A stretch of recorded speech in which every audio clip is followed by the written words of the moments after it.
All right, guys, we are back. Welcome to a new Take Aim podcast, Big Deer and Big Stories. Welcome to part 2 of the episode with Cody Huhn and his public land whitetail, his awesome 180-inch deer that we share the story in this episode about. But also we talk about a lot more of the hunting tips and tactic strategies that Cody uses when hunting some of the public land that he does.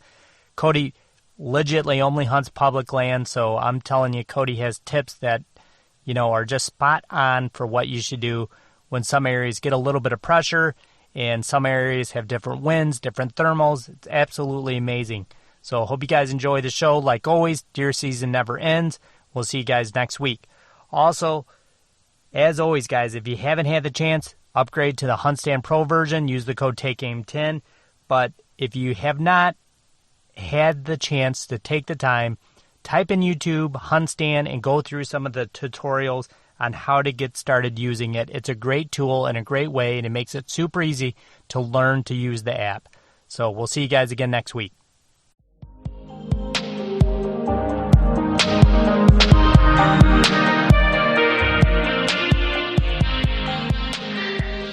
Well, you might have one by season, and he's probably going to be in the area, I would argue, probably not on that field edge anymore.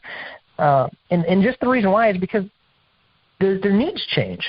It's no different than you as a person.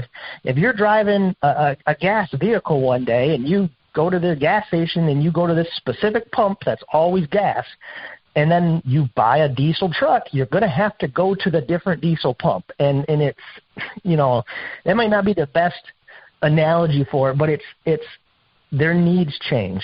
And when their needs change, and what I mean by that is as season rolls around, all of those bucks, they're not going to become friends. They're not going to stay friends for very long.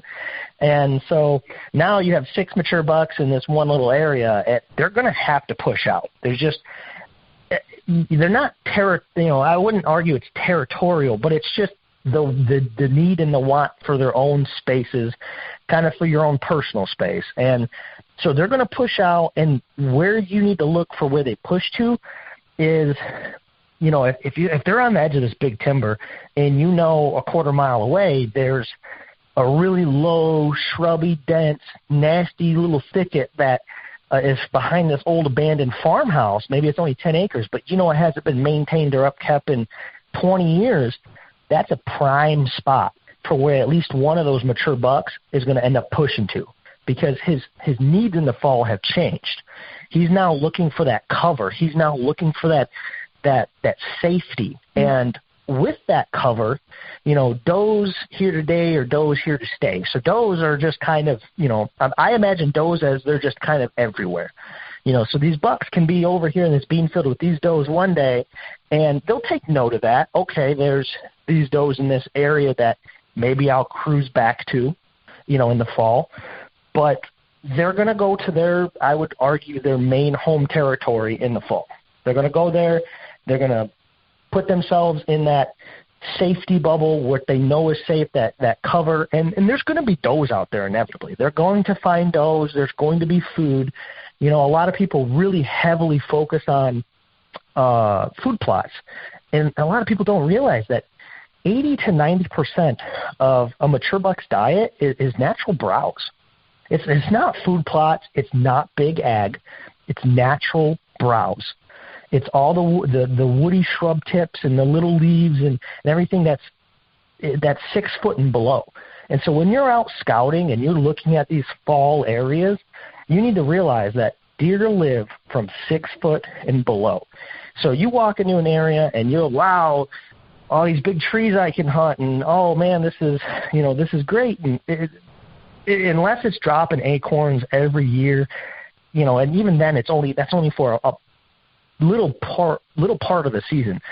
You need to really look at what that offers for that deer. You need to be on their level.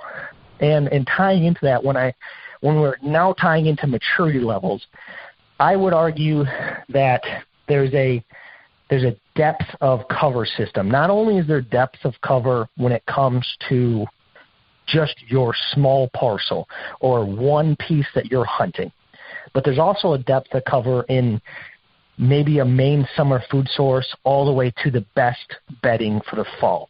And what I mean by that is you'll always have those does that are always going to lay on the edge of that bean field because that's their food source, and they don't care. And you can bump them, and they don't care. And they're always going to come back to that rough area. That's just where they live.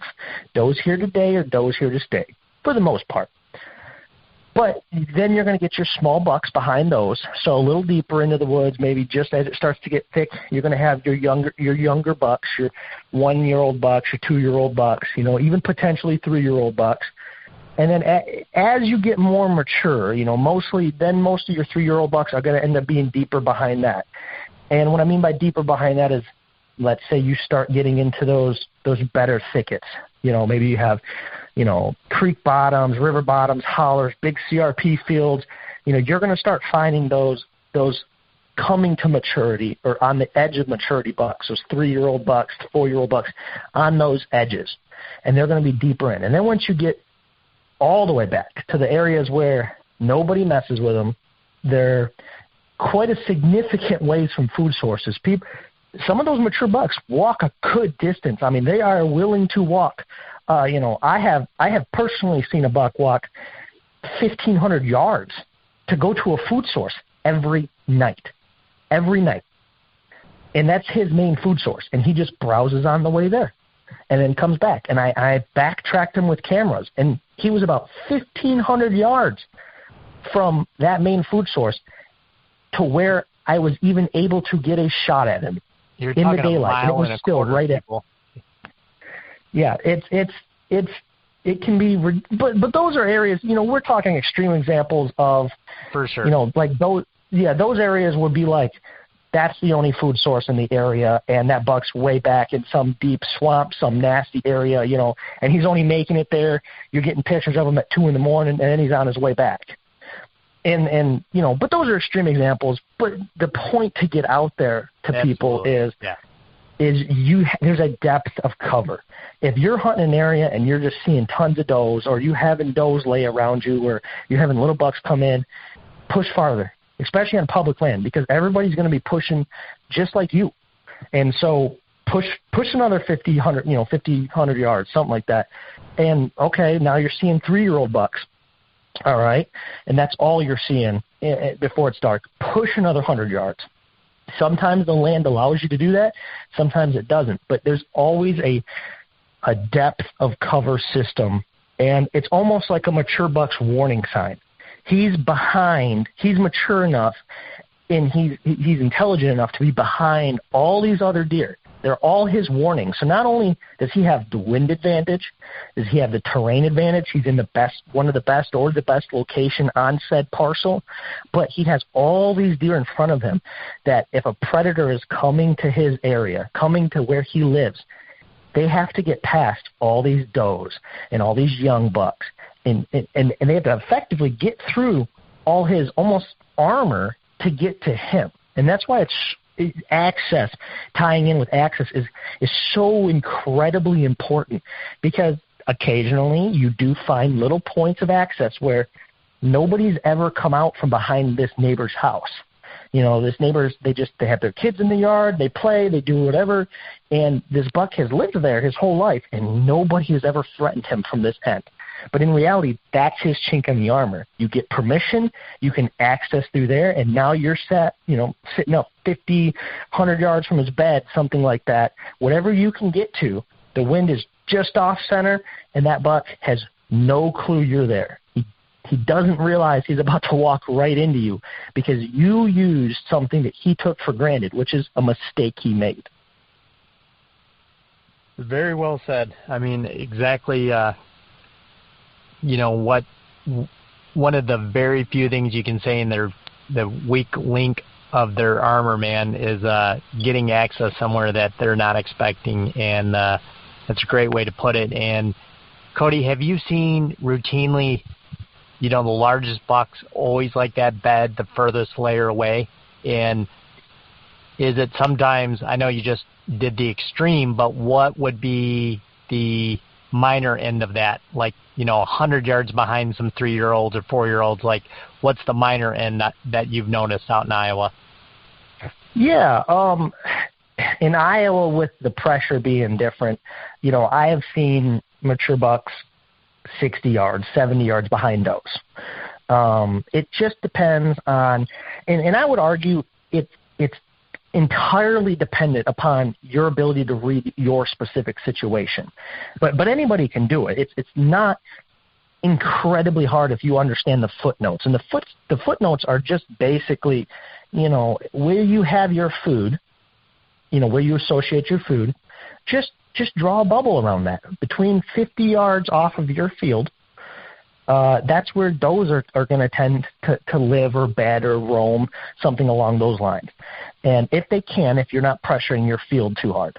And then draw another 50-yard circle behind that, and that's where your young bucks and up to your 3-year-olds are going to live. And then another 50 yards behind that.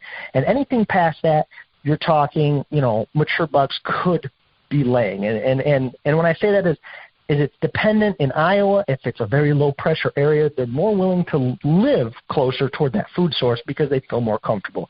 In Michigan, I did find scenarios like that, but the scenarios I found the bucks in that situation, it was because there was just lack of habitat. So I'm talking all those parcels that are 10, 15 acres, and you have 10 neighbors, and all of them are connected up into this area, and the public land is a 30-acre little strip where the parking lot takes up, 60% of your access by the time you get down the trail, and when you get to those little areas, they're their own ecosystems. I love to look at areas as their own ecosystems. Look for hard stops. And what I mean by hard stops is if you find a big road, that's a hard stop. A highway, hard stop. Big river, hard stop. Maybe, extended ag fields, hard stop. Or if there's a very aggressive neighbor who maybe doesn't manage, hard stop. And when you start drawing these hard stops, what you're going to find is sometimes they're massive and sometimes they're incredibly small. There's little ecosystems. And these little ecosystems are where these bucks basically go to after the summer. They go to these little ecosystems. They know the deer in the area. They know the does. And that's where they tend to live until things get crazy and they start, running and cruising more. But regardless, that's still their ecosystem. So even if they're cruising, they're still going to end up making loops back. And they're going to come back into their little ecosystem before they go back into their, a summer pattern and group back up with everybody. And like I said, they can be very tiny. I'm talking, I've seen 5-acre ecosystems in urban zones. And then I've seen 1,500-acre ecosystems where big river bottom, flood zones, a lot of CRP, a lot of undergrowth, and they have that ability to really travel with no borders on them because it's just open. And that's where you need to understand in your specific situation, you need to look at all your factors and go, here's my hard stops. This is my ecosystem size. What can I hunt of this ecosystem? And then what of this is bedding and what of this is food? And when you start narrowing that down, you're going to start finding that there might, even if you have 100 acres, you might only have one truly good trail that is going to, effectively be your best opportunity on a mature buck. And that might mean that you have to sacrifice 2 other stand locations in order to gain better access. You just can't hunt them because if you hunt them stand locations, you're putting pressure in an area that you're trying to relieve that ability for a mature buck to move through. And in my opinion, it's better to not hunt something, to just give that breathing room, even if it's on your property. If you have, a piece of property and you have a big sanctuary on the east and west side and you're hunting the middle, trying to force these bucks through this little pinch point, in my opinion, it's better to pull your stands back, to actually pull them back another 100 yards, maybe on that secondary trail that isn't used as much. You've only ever got a couple pictures on them. And what happens is he's using that middle trail all the time, right? He's using it, and he feels safe because this is his area. He can go from this sanctuary to this sanctuary, and he's using it. And then what he does is during the rut, or when one day when he's just wanting to move, something is affecting him. Maybe the wind shifts just a little bit, and he decides, I'm going to take that other trail. I'm going to take that secondary trail. I don't take it often, but I'm going to take it. And you're there. And, to a lot of guys, I see a buck, I move there, and I hunt him hard, and they're just on him. They're on that buck. And, you only need one opportunity through the whole year. It's all you need is that one chance. And if you give him that breathing room, he will most likely, if you've done everything else correctly, he will most likely give you that one chance. They are an animal like we are humans. People make mistakes. They will make mistakes. It's rare you get a buck that is that good that he doesn't make mistakes. Now, they're out there. But for the most part, usually, especially during the rut, they will make a mistake. Yeah, it's just hard for a lot of guys to accept the fact that you have to identify that mistake, Cody. And what you're saying here is don't be fooled by those secondary and tertiary trails, because eventually they're going to use one, and that's a mistake. Like, that deer doesn't know it, but he's walking in where he feels he's safe. He's used that trail 100 other times. It's just not maybe as consistent as something else. But that little kink right there is a mistake. In their eyes, it's not, but it gives you the opportunity as a hunter to capitalize on that. And exactly. It's almost as if they have their core area. I mean, you wouldn't expect a buck. Here's an example. You wouldn't expect a mature buck to walk into your backyard tomorrow and sit in your backyard and wait for you to shoot him. So why should you expect to go into his backyard where you're 10 feet off of his bedroom window and expect to shoot him there? You need to meet him in the middle. You need to find that middle ground. Start finding where his edge of his habitat comes to him. And then that's where you push to his edge. And then that's where you guys have that slight bit of overlapping where you're just there enough that he doesn't notice you, but you're there enough that when he's there, you can make that opportunity happen. Absolutely. Now, one thing I wanted to ask, Cody, is you've talked a lot about browse and natural browse. Is there a type of natural browse that you kind of like to ID and kind of say, like, this kind of connects with the bedding over there, and it kind of flags it for you? So there is, and I know any of my DNR friends will hate me for it, but I really enjoy autumn olive, finding autumn olive or honeysuckle. And the reason why is because they both hold their natural browse, their leaves, their little woody brow tips, way later than a lot of other 6 foot and below shrub type, in the area. And I know they're considered invasive, and I'm not telling anybody to plant them. Don't do that. But if you can find an area that's already maybe overpopulated with them, those tend to be areas where they have the bucks have so much cover, right? You find those maybe mixed with some cedar patches in there, your occasional, small 20, 30-foot tree just kind of sporadically, spread out. Those are the areas where you'll have tall, grass growth, and all of that is all about 6 foot and below. You're getting tons of 6 foot and below growth of just basically woody browse. And those autumn olive and honeysuckle or those type bushes, those hold their leaves, and even some of them have berries way later into the season. And because of that, these bucks are almost stockpiling food. So when other bucks, maybe 3-year-old bucks, are now, being forced to maybe hit your food plot earlier in the evening because they're kind of running out of their natural browse on their way to and from bedding, these more mature bucks who hold the better bedding, they're now sitting in basically a giant food plot. People don't realize that. Because that's so much of their food source is, there can be sections of just natural areas that are basically a natural food plot.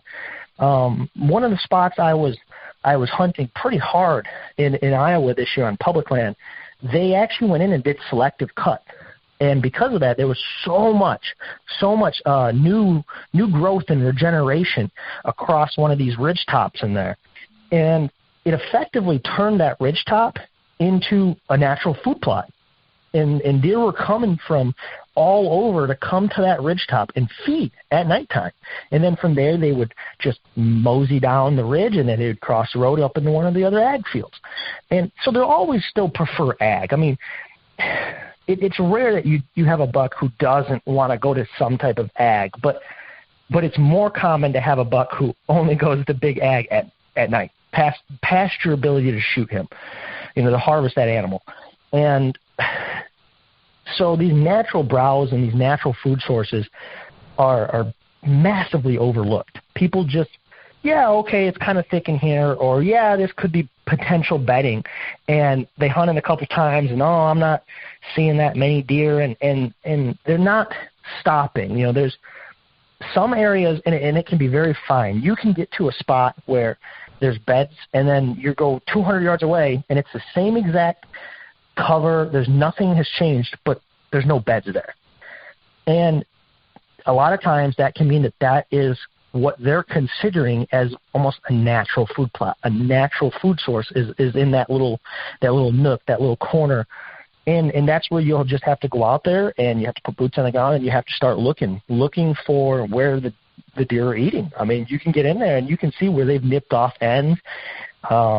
And then, you backtrack that and you end up finding a bed near it. And if you kind of look at it and you go, well, why are they bedding here and not here? Well, two things. One, there's either a factor you're not realizing, somebody pressured it, somebody hunted it, there's a predator in that area, or, maybe the wind in that spot, somebody was blowing wind from something into their area, or two, that's just a natural food source, and they are moving from their bed, their preferred side, which could possibly be the deeper side, the farther side away from people and activity. They're moving into that area, they're browsing, and then about, half hour before dark, then they're shifting, moving out of that area and heading toward that ag at night. Yeah, that's some great info, Cody, for sure, and that makes total sense. And you can't overlook, like you just said, the power of a preferred bed site. Like it's something with the way the rest of that terrain falls or lays out that they just prefer to bed there, and sometimes it takes immense amount of pressure to bump them out of there. So it does make total sense they would have a destination natural food browsing plot, so to speak, and still live in a spot that they just feel secure. And I assume that's basically what you just said. Totally. That's 100% there. And I would say that preferred bed is usually, in a mature buck's eyes, it's usually because of the thermals of the area. Usually he'll lay up on a spot where the thermals are set to him, where they give him the advantage, and it's not just the wind, where he's actually getting thermals. And it's funny. I've heard of people doing this, and I've seen this. There's been a few people who maybe they've gone out in the woods and they find a big bed, and there may be like balloons from a party in that area, or those little lanterns that people light up and they kind of float and then they land. And they find them 10, 20, 30 yards around this mature buck's bedding area, his main core. And the reason for that is, and this is a little more speculation, but I do believe it to be true. I just find it too, not probable that you're going to have mature bucks bedding commonly and having this issue near where these balloons are landing. And it's because of thermals. The thermals work in a way in that area. They pull in that area, and that gives the advantage to that buck, and they just know that. And so what they end up doing is that's their area. They lay there, and so if you're walking through the woods and you find, maybe you're way back, and it sounds hokey, but if you find a spot where there's some children's balloon from a party or a happy birthday balloon that floated way off out here, and all of a sudden you see a couple beds, and maybe one's on this like little ridge and it's looking down, I would argue that that's probably a mature buck bed. And usually you can tell, but I would say that that's probably a buck that you want to really look into targeting, because those thermals are actually pulling the air, regardless of the wind, to that area. and that's giving him the advantage, and that's another wind thing, and the wind is what keeps them alive, and they're not out there to get themselves killed. Absolutely. So, Cody, I got one more question I kind of had on my mind that I wanted to ask you, and it combines both access and the thermals that we're talking about. So access-wise, you said that it's almost cheating, which I totally agree, and I think it's such a great way to access, and I would do it if we had more opportunity in Michigan, but to use those dried-up creek bottoms. But some of those creek bottoms sometimes, Cody, they do have water and water that flow. Have you noticed a change or taken advantage in using the flowing water in some of those creeks to kind of drift away some of your thermals? Yeah, so, even without water, I've noticed some of those bottoms, just the thermals pull differently because maybe there's 100-foot in elevation difference or more. Some of them are really, significantly bigger than what I thought Iowa would have. And they can really pull your thermals down and away from you. And there has been times, for instance, there's a particular spot. It's very difficult on public land to get into and properly hunt because it's essentially a big bowl. It's where this creek bottom splits into about 3 different ways, and it's kind of a big bowl down in there. And what happens is your wind, regardless of where it blows, it just kind of pools in that area.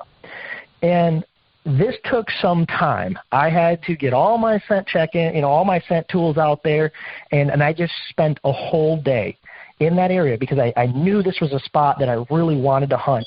And I tried to hunt it, and I was busted, and I knew this was an area that, I actually hung my camera there, and I was talking to you the other day, and I have I have multiple 150s on camera in there. I have a 165 on camera in there. A couple really great mature 10 points, and I don't even know what they would score, just solid bucks, and I have a couple really gnarly non-typicals, and it just seems like this is the spot that all the bucks in this area hit. They just all come to this spot. So it was really a spot that I really needed to be at or be around to the best of my ability. And before I said, I just can't hunt it, I decided I was going to try and see if there was a spot in there I could hunt. And so after I ended up getting busted that morning by a young buck, I was like, okay, this spot didn't work. I sat there and I just went around to all the trees within this little bottom, and then I just went up into them all. And I'm at the wind for the day that I want, that I would only go in there and hunt on this wind. And I just kept checking my thermals, kept checking. And I did that all day, all the way into the evening. And I kept taking notes. And I found one tree. It's kind of coming up on the bowl down there. It's starting to come up on the western side. And for some reason, I don't know why, but when the wind blows that specific way, it actually rolls up and over one of the trails, hits the other slope, doubles back, rolls back right into my face, and pulls right down behind me and blows back down the trail I came. Doesn't seem like it would work, but it does. And actually, I had a few buddies hunt that spot, and I had a good buddy shoot like 140-some inch, pretty mature buck out of that stand. So that is one of those. I just kept trying things, and maybe that's not always the best thing to do, but it was early October. I had the time, and I really wanted to put in for that and really see if I could make that work. I know that there's a lot of guys when you get into those big terrain areas that you can start doing some crazy things where you start blowing your wind up and over trails, and maybe the wind's at your back, and instead of blowing down the mountain or down the hill, your thermals will pull it up. And I haven't got to that point yet, but I'm at least to the point of understanding that terrain can really play with your wind, and sometimes you can think your spot's bulletproof, and it's not. And so if you're in anywhere that's terrain, you really need to just check that wind, and I would argue that even if you check it and you watch your wind kind of go out 50, 60 yards, mark what trees it goes down, and then go sit in that tree and do the same thing. Go get 10, 15 feet in the air and do the same thing from that tree, because you're getting that other 60 yards that you wouldn't have, and you're seeing where that wind goes. And I'm telling you, I've been surprised more than not that my wind has kicked back and blown over part of the trail or part of a bend or an area that I just couldn't believe it, how it's done. And it's because it's a mixture of that wind and a mixture of that thermals, not to mention how they interact with each other and how, the trees or the tree line or just all of that come together. That's really one of those things that, just get on YouTube, start learning about thermals, or listen to podcasts, whatever you got to do, learn about thermals, and then get out there. And if you have an area that, it has terrain or keep getting busted regardless of which way the wind is blowing, start just checking your wind. Start checking, your thermals. Get everything you can and start checking all your trees. And hopefully there's one in that area that can work for you. Yeah, absolutely. Thermal is a big thing, especially in that area, and it seems to be that as much as you think of like, hey, I got the wind I need today, it doesn't always work out like that. So you have to really pay attention to that. And some of that, to me, you did the right thing, Cody. Like, that's boots on the ground, so to speak. You learned what that area does and how that thermal works within that area. And that's super important because otherwise, not knowing, you were smart enough to know, but if you didn't, you just kind of blown out that area and you don't even know why. And you thought that wind was working with you. So, pay attention. I know, Cody, do you use an app or do you use a device to kind of watch that, like a puff of smoke or a powder to watch your thermal? Yeah, so I enjoy the little smoke powder ones. They kind of give me good directions, and then you can take. They have the little I'm blanking on what they're called, but there's the little white floaty seeds that you can throw in the air. I can't remember what it's called. It's like that little cottony piece. Yeah. You throw those in the air. I like to take them all, and because they all interact differently. Some, they're a little heavier, they're a little lighter. Yeah. And so if you take multiple and you do them, roughly at the same time, you can see, heavier scent carries this way, lighter scent carries this, and it's all going to be relatively the same. Milkweed. You never know. There we go, Cody. Milkweed. Yeah, milkweed. There we go. Yeah, I couldn't think of it for some reason, but if you just do that within your area, you can really get an understanding of how everything plays on itself, and. Yeah, so that's what I really like to do with the thermals and the wind there. And like you said, a lot of it's just homework. Yeah. I'll tell you that using the milkweed the last 2 seasons has really kind of opened my eyes to how much the thermal affects things with the wind. And, that stuff's free. You can literally stop on the end of a dirt road or the edge of a road, pull over and grab 5 milkweed, and it'll get you through the whole season. You let it dry, pull it out, stuff it in something, and just pluck it out and let the wind do its job. And it's literally nature's wind checker. I don't think anything quite works as well as milkweed. And but man, it will teach you so much, and that's such a good tip and such a good device to use. Not that it's a device, but you know what I mean. Yeah. No, I would agree there. So, well, with that said, Cody, I know we're running up in an hour, and I don't want to take too much more of your time, but I want to talk quickly about the deer you ended up killing and maybe some of those tips you talked about today into that hunt, if you can correlate the two. Yeah.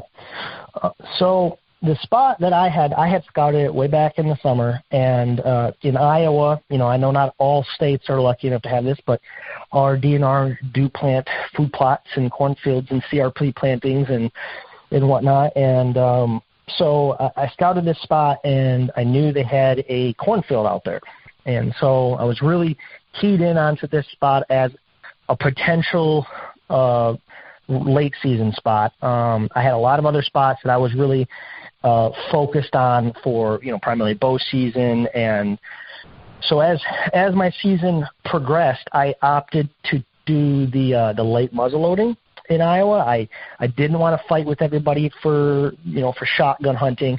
It's not as big as gun opener in Michigan, but it's pretty big in Iowa, and a lot of guys like to go out and push public land. before they go out and hunt their own farms for gun season. So I kind of was like, I hunted hard during bow season, had a lot of great encounters, passed a lot of great bucks that I had people calling me crazy for passing on public land. But I was just looking for something special, and I had seen a few, so I opted to not shoot anything for bow season, and gun season went through, and then I got my late muzzleloader tag, and I knew that come this time in the season, you're talking December, January, late December, early January, that the bucks are going to be moved to food. And so a tactic that I actually did was not only did I rely on my previous scouting, but I actually called the DNR in the counties, and I asked them, hey, have you guys, where have you put this food? What is this food still up? And I started talking to certain biologists and also talking to some of the land managers, and I ended up honing in on a couple places that they were unable to take down or get rid of all the corn. And I was perfect. This is a food source on public land. You can also look at it as, there was another spot that I was hunting that the farmer next to the land, he didn't take his crops down in time, and so those are also areas that I keyed in on. Again, that's just homework, knowing the area and really boots on the ground, driving around. Yep, there's still a cornfield up and whatnot. But so I narrowed it down and said, hey, I've previously scouted this spot. I know there's good bucks in this area. I did a lot of velvet filming in this area, and had a bunch of great bucks, and relatively close to this spot. So I said, there's corn here. This is where I'm going to go tonight. And I hunted one time in bow season in that spot, and I saw some good bucks, but I wasn't sold on being there at that time. It looked like all the sign was still the best was to come, which was correct because they had planted the field there last year and done the same thing. And so I ended up getting out there, and it's December 28th, I believe, was the day. And I come in, and this is another one of those spots where I spoke very specifically to the DNR, and he gave me permission. Well, I didn't say he gave me permission. He gave me the opportunity to call the landowner adjacent to this public land. And so it's kind of an odd setup. There's some public land, and then there's a little patch of private, and then there goes back to public land. And in order to get to the spot that I was trying to get to without having to go extremely far down and out of my way, I really needed to cross this 40-yard strip of private. It's a little peninsula that juts out before I have to cross this creek. And so I actually got the landowner's phone number, called him, talked to him, explained to him the situation. Oh, no problem, go ahead. All right, perfect. So I drive out there, I park on the public parking, and where everybody else goes and walks all the way down to the far end, and then they cross over, and then they have to kind of push all the way up and through this big CRP and whatnot to get up and in there to hunt this back area. I didn't have to do that. And so I come in, I cross that little peninsula, and as I come up over the knoll up out of the creek, I actually noticed that I bumped a couple does that were laying on the side of the creek that I come in on, just off the edge of that cornfield, which I was a little bummed that I bumped them, but at the same time, that's a good sign for that depth of cover system I was talking about, that, hey, they're in here and they're tight to the food. So I got in there. I kind of moseyed on the eastern side of this cornfield, and as I was wrapping around, I was noticing there's 3 main trails, which was the trail that I scouted in bow season too. And I'm just kind of trying to get a better judgment for which one they had been using in the time that I had not been here. And as I'm looking at them, all of a sudden I hear something coming from my east, kind of the way I came.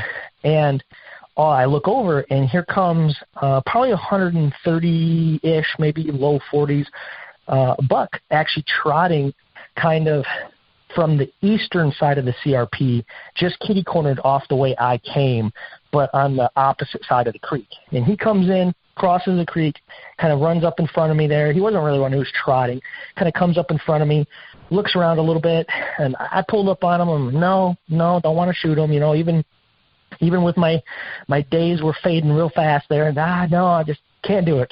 And I let him go. And I know a lot of guys in that situation with how the season would be, and you're talking 10, 11 days left, and and you're hunting public land in late muzzleloading, which can be an extremely hard thing, or, one of the best times ever. If you find those little spots, they can be great, but it's feast or famine in those situations. And so I know a lot of guys would have shot that buck, and I just, no, it's not what I'm looking for. I'm going to stick to my guns, and I let them walk off. And so I said, okay, well, I'm looking at the wind here, and it's a slightly off-center eastern, blowing to the east wind. It's just off-center. It's kind of blowing southeast, but it's primarily trying to kick east. And so I'm looking at these 3 trails, and I go, well, I can't hunt the northernmost trail because my wind is going to blow over that opposite side of that CRP over that creek. And so, all right, so I'm looking back, and then I'm looking at the far south trail, and okay, well, do I want to hunt this spot where they cross the creek? And I'm looking at it, and it doesn't look like there's too much activity on this side, and really kind of kicking myself looking at it, and I did, no, I'm not going to do that. And so I kind of go to the middle trail there, and I'm looking at that, and I say, even though there's a trail technically behind me, this looks like the trail where most of the activity is coming from. That other trail was kind of tight to that private property. It's kind of tight to the parking lot, and I'm assuming that was more just does, young deer, nothing that I would be really interested in regardless, just from the way it was positioned. And so, all right, we're going to look at this middle trail. I look at it, and man, my wind is real iffy here. But I'm kind of sitting there, and as I'm sitting there, the wind just kind of kicks a little bit, and I toss my milkweed up, and I use my little powders, and I think I can get away with this. It's tight, but I think I can get away with this. And so I pick myself a tree, and I climb up in, and I'm sitting there, and I'm 30 yards off of where the trail crosses the creek. And where the trail crosses the creek, there's actually a little thicket just on the other side of the creek. And it's just some little, I don't know what they're, maybe like little willows and little brush, just real low shrubby. And where they come up, they don't go right through that. They actually kind of go around the northernmost point of that. And I could see that when I was also determining how I was trying to set up from the other side of the creek. And so when I'm in there, I'm looking at that, and I'm checking my wind, and I'm like, yeah, this is going to be perfect. This is one of those prime spots where there's a little bend. And because of that bend, that's going to give me this opportunity, especially with the creek behind me, and it's a little colder, so I know the thermals aren't going to play too much, but I have that creek almost positioned with another bend right behind me. So I'm kind of just throwing all these factors into play here and really trying my best to stack as many things into my favor as possible. And so at this point, it had taken me a little longer to determine my setup, and I had seen that buck, and so I was a little delayed. So I only have about an hour before dark, and I'm set up, and I'm overlooking, like I said, the cornfield here. And as I'm scanning, I'm primarily looking behind me in the CRP, which is a very big CRP field with a lot of patches of swamp and marsh and brush. And as I'm looking, I can see probably about 800 yards out, there's a little tree line back there.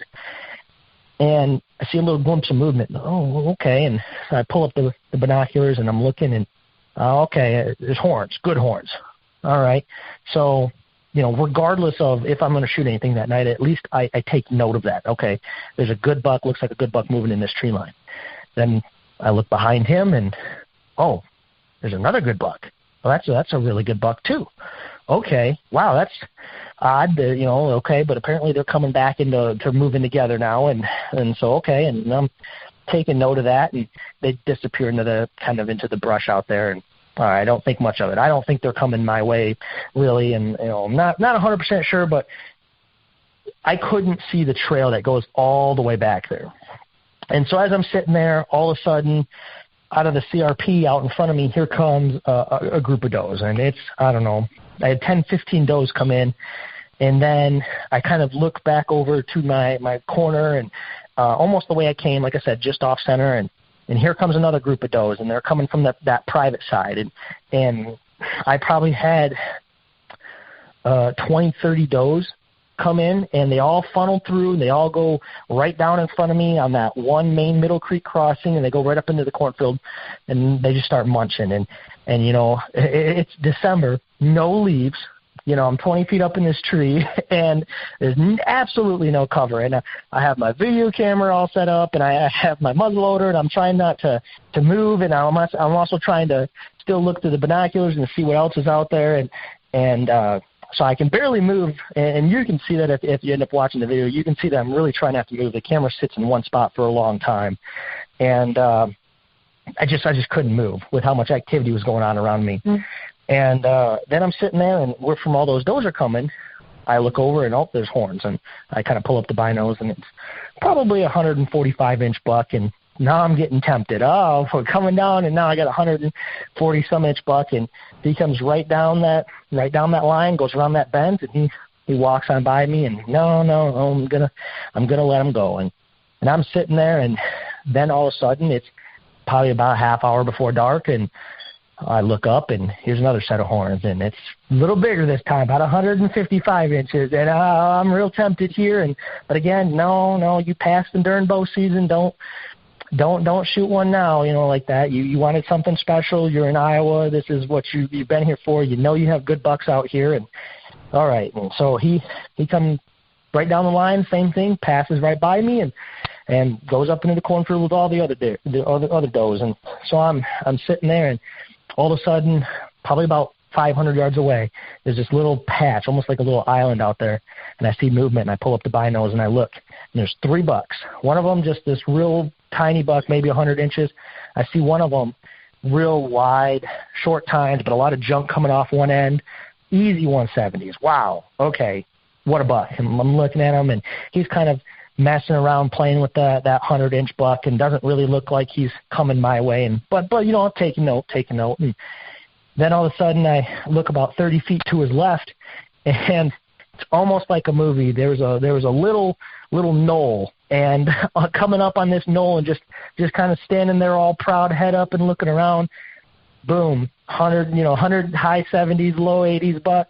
He's standing there, and he's looking, and that last little bit of sunlight is just coming over the edge from sunset, is glinting off of him, and wow, that's a buck. That's something that's just exactly what I'm looking for. And he kind of rolls off that knoll and disappears into the cattails, into the CRP. And so I'm watching the other buck off in the distance, and it's probably 15 minutes before dark here, and I kind of scanning and looking, and I had a couple other young bucks kind of move through, and about 100 yards away, all of a sudden I see him pop out of the brush, and he's beelining right toward me.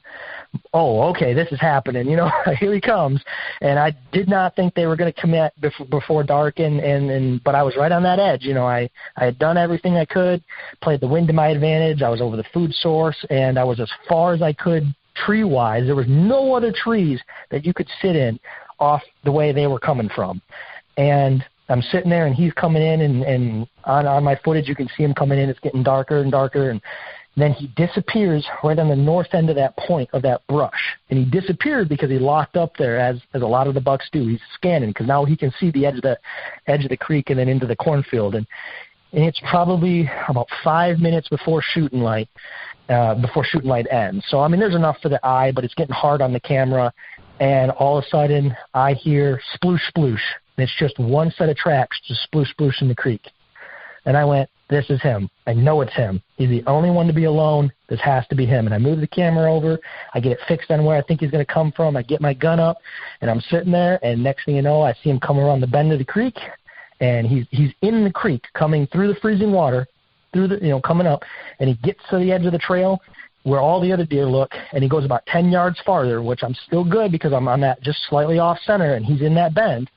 And he pokes his head over, and he's looking real hard, double-checking, and he hops up on the embankment. He looks one more time, double-checking, and right then I was like, well, 25 yards broadside. I flipped the safety off the muzzleloader and, put it on him, and he was so close, and it was so quiet that day that when I flipped the safety off on the muzzleloader, he actually heard it, turned, and looked straight at me, and I let her rip right there, and smoke goes everywhere. You can't really see anything, and it's getting pretty dark, and I hear him sploosh through the water, and as he kind of takes off, and I'm ecstatic. I'm like, there's no way I missed that 25 yards with a muzzleloader. There's no way. And call all my buddies and get them all to come out, and we get out there and we start looking probably about an hour after I had shot him, and I'm kind of looking to where I thought he crossed the creek at. I'm not seeing blood. I'm getting real nervous. I get up to that little thicket up there, and again, I'm getting real nervous. I'm not seeing any blood. And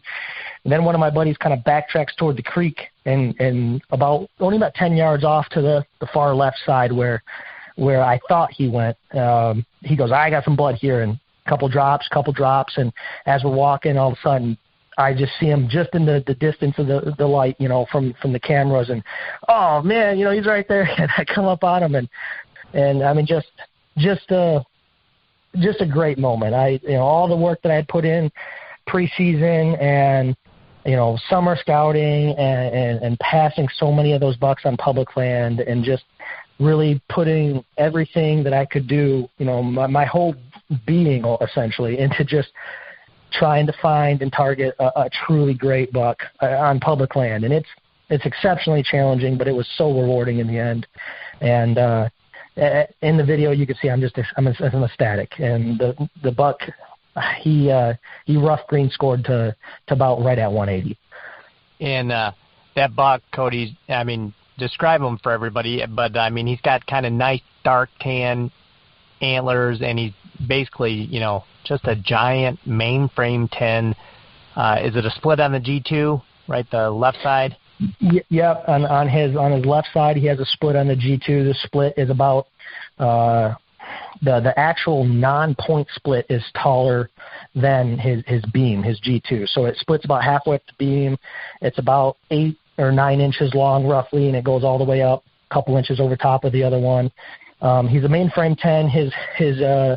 His fours are only 5 or 6 inches there, but solid brow tines. I think he had like 8-inch brow tines either side. His main, his G2s and his G3s, his G3s being the biggest, were 12 inches plus. His one of his beams, he kind of grew lopsided beams. One beam I think was about 25 inches long, and the other main beam was almost 30 inches long, just under 30 inches long. Real good mass. Like, I think the lowest mass measurement I had was barely under 5 inches. Good character. He had some of those curve in the horns, and the brow tines had those little stickers and those little, I wouldn't say deformities, but bulges and nice, good, solid, deep chocolate antlers. You could tell he was one of the boss dogs in the area. He had that gray face, that big Roman nose. He had scars up around his eye. He had a chunk missing out of his ear. Just an old fighter. And I couldn't be more proud of that buck. No, he's an awesome buck, and congrats, Cody. I mean, it is legitimately a deer of a lifetime or many lifetimes, and then like the cream on the top is, it's stuff out of, a magazine to kill that deer on public land. And obviously, what you shared today, your stuff, and you put all that work in, I'm sure, all season, doing some of those things and extra things that I'm sure we didn't even get to talk about in this podcast today. But, it's not easy, but it paid off for you in the end on just, like I said, a deer of a lifetime. So kudos to that, man. And, let everybody know, Cody, where they can see the video, what channel, and where they can follow you, Facebook or Instagram as well. Yeah, so Facebook, Instagram, and YouTube, it's all Public Land Whitetails. I have a group and a page. You can follow the page for updates that you'll get for YouTube. The group is where people can come and talk and discuss. On YouTube, I only have a little bit small following, but it still is Public Land Whitetails. The video's there. You can see all my summer scouting. You can even see some of my older content from when I was back in Michigan. And then also on Instagram, you can look me up for Cody, C-O-D-Y, Huhn, H-U-H-N, and that's my official Public Land Whitetails account as well. Awesome, man. Well, thanks so much, Cody, for being here. And, I'd love to do it again. Let's catch back up, later on in this season. Maybe I'd love to do one pre and post hunting season, or pre and during hunting season, and just catch up with, I am sure you're the type of guy that's always learning. So I'd love to hear what's new and what you've figured out this year. Yeah, sounds great. I'm excited.